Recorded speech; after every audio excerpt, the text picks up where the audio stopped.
What is up, everybody? Welcome back to Apex Legends today. And well, guys, I wanted to give you guys a quick video for tips and tricks here on how to solo queue to diamond. This could also be to like solo queue to platinum and gold and stuff like that. It really depends on where your rank is, but I feel like these tips will help you guys a lot. Alright guys, so jumping right into it on basically how I solo queued the diamond here. Now like I said, this could be if you guys are trying to solo queue to platinum or gold. Really depends on what rank you guys are in, guys. So obviously starting right off, we're going to start out with the beginning of a match here. So if you guys obviously are jumping in solo, you're going to be with two randoms. They could have mics, they may not. They may want to hot jump right away. They may want to jump early on, and sometimes that could be a very, very bad idea. The reason why I say that is if you guys are jumping into a hot zone, you know there's going to be at least 3 to 4, 5, 6 teams in that area. And sometimes the building you land in will have an RE45 and a P2020, and the building next to you, the person lands in, will get an R301, a Flatline, a Spitfire. And you're like, well, this is not going to end well for me. And you're probably right. It will not. You will most likely jump in and die instantly. And trust me, I have had it multiple times where I have teammates jump into hot zones. Not saying I'm mad at them for that, but they pretty much expect that. Maybe jump in. Sometimes you can get lucky. I had a few games where I jumped in a hot zone with some people, and we all came out of there with like 3 to 4 kills each. It was pretty crazy, some assists and all that. Obviously, you'll get a lot more points that way if you somehow come out of that alive. But normally, that doesn't work like that. What I recommend doing, guys, is to try to jump into an area with maybe 1 or 2 other teams that you guys know you might be able to pick a fight with and take them down. Because obviously a lot of other people have said it too, getting 1 or 2 kills and an assist, 2 kills and an assist, 3 assists, 3 kills for that matter, and then surviving to later on in the game can tremendously help your guys' score a lot, and I do think that is really important to try that out. Trust me, I would know, guys, if you guys jump early on, just do keep in mind that you're kind of throwing a coin there on what's going to happen. I would try recommending trying to land in an area where there's like 1 or 2 teams at most, maybe 3 if kind of crazy. Some people even say jump in with like 1 other team, try to get an early on fight. That'll definitely tremendously help you, because all you really need in platinum is like one early on fight. Same with gold, and you can survive and easily place and get more points to get yourself in a higher rank. There could definitely help a lot. My second tip here to help you guys out with this is pretty important, honestly, and I have noticed it the more and more I play ranked, so that is pick your fights. What I mean by this, guys, is if you know there is a team fighting another team, you can go third party that. But if you know there's a team near you, and I've had this a few times, my teammates want to run toward that team and go fight them, you go and start fighting them, and you realize you're not going to be able to beat them, and you stay there, and then eventually another team will come and third party you. Some things you guys are going to want to do in this situation if you are by yourself solo queuing, and you know your teammates are going to go down, you know a team's coming up behind you, I would recommend to just run away. I know some people call you a coward for that, to leave them there, but honestly, if you don't, you're going to die with them, and you're going to lose a lot of points and keep going down in rank. We don't want that, right? So guys, picking your fight is very, very important here. What I highly recommend here, guys, is to try to pick a fight you know you can win. If you guys know, like, you start fighting them, they're on top of a building, you start shooting at them, you know the fight's taking too long, you know you're not going to be able to win, I would recommend just leaving the fight, guys. Like I said, that was another tip I was going to say. It's okay to leave a fight, guys. Do not worry about it. If you know you're not going to win, there's no point of fighting them. I had this happen to me a lot when I was doing this. I would get in fights against teams that I know we weren't going to win. My teammates kept doing it. They kept fighting, and I knew it wasn't going to end well. And obviously we died. I would try to run away, but I'd have them chase me down because I waited too long. You could run away. I have seen a few solo players where I died completely in a match, and I noticed they ran away. They camped it out in the circles and all that, and it still eventually came out of the game with like 50 points because they were playing it really smart. So if you notice, a lot of the solo players that would be doing that is pretty important. I'd probably say a lot of master solos probably did the same thing, unless you're just like taking whole teams out, which is completely different.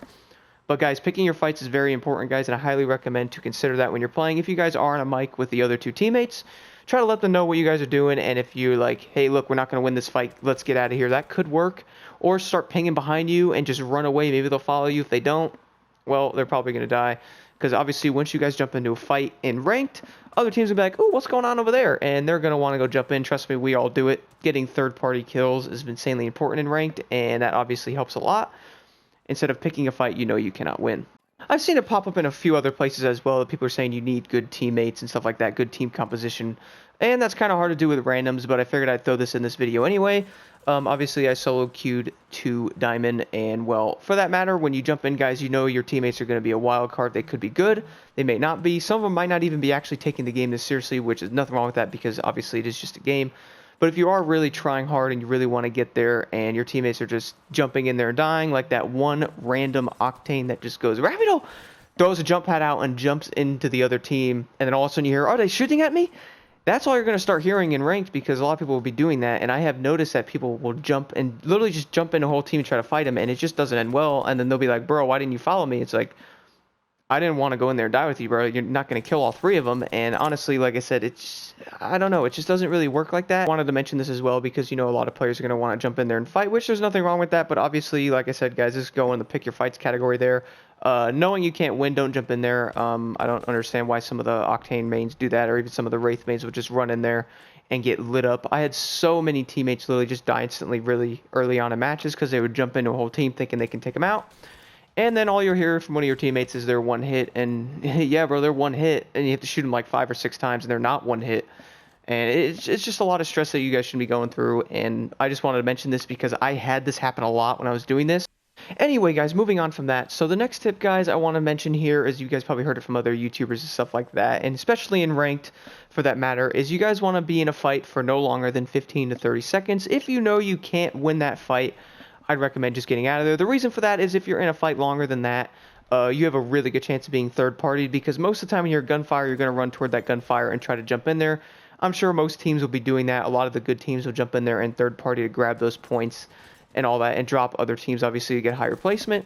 So make sure, you guys, if you are in a fight and you know it's lasting a while and you're like, okay, we're not going to be able to win this, it's okay, guys, just get out of there, trust me.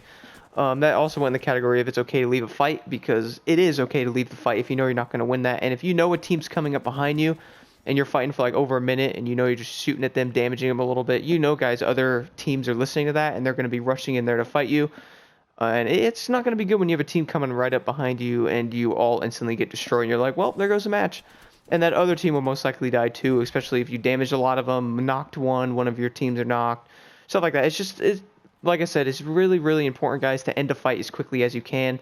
Obviously, doing more damage would help, but if you can end that fight fast, guys, just get out of there. It ain't worth it. Obviously, you're going for placement 2, which will help you. And if you do have like that early on fight already, and you already have like 1 or 2 kills, couple assists, whatever that may be, you're already just got to get in like the top 5 or like 4 squads there in order to get positive points. You won't get that many, but you'll still get positive points, which will help. Instead, if you're in a fight really long, you're like, all right, we ain't going to beat this. You're going to get third-partied, and there it goes. You guys are going to probably have another negative match, or like a +1 or 2 game, and, well, trying to get as many points as you possibly can. And the next tip I wanted to mention, guys, that I haven't really been seeing anywhere too much is, depending on what character you are, can also make a huge difference as well. So, for example, most of the matches I won on ranked, I was using Bloodhound. The reason for this is, well, this character just honestly seems to be able to spot enemies through walls, and obviously can be very, very useful. But having one of them on your team can be very, very helpful as well, so I always picked this character in order to do this. Honestly, like I said, if you have like a Bangalore or something, could be good because they can smoke out the area and you can run away, get out of a fight could be really helpful. Or like maybe an Octane throwing down a jump pad and getting out of that area, knowing you're about to get third-partied, could be very, very important as well. Or like having a Valkyrie on your team and just flying away to a different part of the circle, repositioning to a new area and locking it down can be very important as well. Obviously, having a lifeline could help healing. There's some certain characters, like I said, would definitely help a lot. Maybe Mirage to confuse the enemy, pick a teammate up, have the Octane throw a jump pad out and just get out of there. There's little things that you could do that would definitely help, honestly. And I have noticed this by playing, because better like team composition you have with characters definitely could help you guys win a lot easier. I've noticed that. Like even having a Wraith, for example, could be really good. Put the portal out and get out of that. If you're like, let's say you're behind a building or something and you're not in a good place, you have multiple teams shooting at you, the Wraith can put a portal out and put you guys in a different place and get you guys to a safe zone.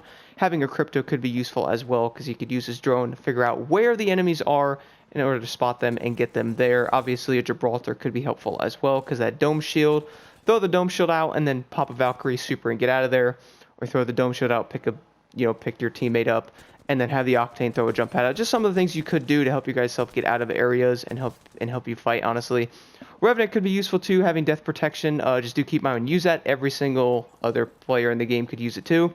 So try to put it somewhere you could hide that's kind of away from the battle a little bit, and put that on, bum rush the enemies, just do as much as you can there. This could definitely be helpful, guys. I have noticed having the right team composition definitely can help you guys in a match as well. As I mentioned in the beginning of the video, guys, depending on where you jump can be very important, like having 1 or 2 teams near you to drop them could be very, very helpful on trying to help you guys level up, whether that's ranked or gold, helping yourself try to get the diamond there.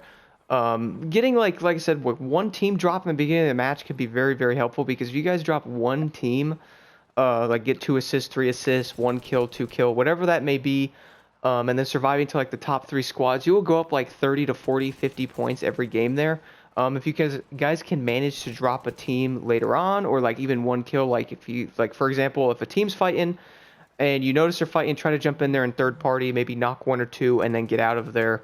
That could bring your points up a lot too, stuff like that. But like I said, guys, getting an early fight and then trying to survive a bit with your team into the circle there, you guys will all go up in some points there. Sometimes it's hard to, because if you lay in a certain area and there's nobody there, and then sometimes you don't see anybody till like the last 8, 7 squads, and they probably have purple, red armor, and it's going to end pretty badly, normally, at least for me anyway, my experiences. So I recommend trying to do that as well. I know you guys have probably noticed this a lot, and I've even heard people talking in the chats of the games I was in on how important it is to try to get an early on fight, because it definitely helps you trying to get points there. It'll take the stress off you, because if there's 5 teams left and you have no damage or anything like that, it's going to be kind of rough and you're going to be kind of worried. Yes, you will have like points going down, obviously, because how the rank thing works. You get points every like couple of like squads dying and all that. But you guys are going to have to get some type of kills and stuff like that, especially in Platinum, in order to get more points and better placement and all that. And it does help a lot, honestly. I would know, because trying to get like one team drop like that is very, very important, guys. I wanted to mention this. I know a lot of people have, but try to go on those early on fights. Maybe a mid-game fight could be good too, to do try to focus on that, especially like I said in the beginning of the video. When you're jumping down, try to jump somewhere like one other team and take them out. This will be very, very helpful and help you guys. All you really need is one team dropped, honestly, and this could get you into positive points, obviously, by hanging out in the circle and all that. That's why having a good character on your team, Bloodhound, Pathfinder, Valkyrie, they could obviously get the next circle, and you could get there, because running to circle at the last minute is never a good idea. Holding circle and then fighting the team that's running toward the circle, you normally could drop them. That could be a good way to do it and stuff like that. This will definitely help you get better placement and easier fights, stuff like that, because you guys don't want to put yourself in a bad situation where you know you can't win, and it's going to end terribly wrong. This tip can basically go with the 3 kills and all that, or like the assists, stuff like that, early on fights, guys. But like I mentioned before, one thing I recommend also, guys, to do is try to get at least 1 hit on the enemies there if you can, unless you guys just, like, one of your teammates just instantly drop them. Obviously, you can't do much there. But if you can, try to get at least 1 bullet on them, and because if you get 1 bullet, you get the assist, and that 10 points could definitely help a lot. I know sometimes that's hard, especially if there's no one near you, and they're just by your other 2 teammates, and your 2 teammates, like, destroy them. Obviously, you're not going to get an assist there. I've had that happen a good amount, where the team jumps on your teammates, and your teammates just destroy them, which is awesome to see. Unfortunately, you don't get any shots on them, so you don't get any points. So they have, you know, the 1 or 2 kills and assists, both of them. So they're doing fine, and you're over here with negative 30 in plat, trying to get higher points and all that. And then if you guys are going to try to fight, normally that team might just be kind of careful after that and maybe not really fight as much unless they're actually going for the kills. So a little quick tip there as well. Try to land a bullet or 2 on the enemies if you can. Maybe your teammates will let you. Who knows? Another thing I wanted to mention here, guys, which I think is very important as well, is basically knowing when to reposition in a fight and or reposition in general to get you guys the best advantage you possibly can get on your enemy there. So obviously you guys know if the circle is smaller, try to rotate around to a better area. If you know it's not a good place where you're at, try to get to a better place. Repositioning is very, very important in ranked. I have noticed that, like rotating around with your teammates, stuff like that. Even rotating in some areas, if you're by yourself, let's say your teammates die, knowing where to go could be really important on camping out the ends of those circles there and trying to avoid fights that you know you guys aren't going to win or something bad's going to happen. Third party, stuff like that. The amount of times this can happen, like if you get to the circle quickly, repositioning could be good because the other team could be trying to get to the circle as well. And before you know it, you can get a couple easy kills or assists there, which can help your points tremendously, especially toward the end of a game. And I do think this is important. I have noticed this a lot more doing ranked, that repositioning and like rotating to the circle, rotating to certain areas in the circle is very, very important, and it can help you guys tremendously and pretty much get an advantage over your opponent there. And for the final tip I wanted to mention in this video, guys, figured I'd save this one for last because it's basically toward the end of the match anyway. Shout out to Rogue Wraith, by the way, because he is one of the reasons why I actually got into Diamond. His tip videos there are amazing. His shorts are helping me a lot, and in one of his shorts he did mention this as well. So let's say there's 3 squads left in a match. How is the best way to approach this and what you guys want to do? Like he said, you do not want to actually fight that one team, mainly because you're going to get third-partied for that matter. So what you guys are going to want to do is you're going to wait for the last 2 teams to fight there, and then you want to jump in. Now, obviously, sometimes this may not happen like this. If you guys are in a very bad position or something like that, both teams are right near you, they could fight you and not actually focus on each other. We've all experienced that, right? They may end up focusing on you, and you can't really do much. You can take 1 or 2 enemies out on each team, and then something bad happens, something like that. But you will end up getting sandwiched, which is not fun. So one way to avoid this is actually try to let the other 2 teams fight, and then try to jump in there and clean it up a little bit is a really good way to do it. Unless you're in a position where you have to fight the one team that's right near you. you can try to take them out like the 15 to 30 second rule, which could be a little harder depending on their armor and all that, but try to do as much damage as you can and take them out before that last team comes in there and tries to clean that up and take that win from you and all those points and stuff like that, because we know that isn't fun. Anyway, guys, thank you guys so much for watching. Hope you found this video helpful. And like I said, the split is pretty much tomorrow, so we're going to be on Olympus. Looking forward to that. I think everyone wants to take a little break from World's Edge, honestly, at this point. Anyway, guys, hope you guys found this helpful again. And let me know if I missed anything or any tips you guys might have for solo queuing to whether that's Platinum, Diamond, getting out of Gold, and stuff like that.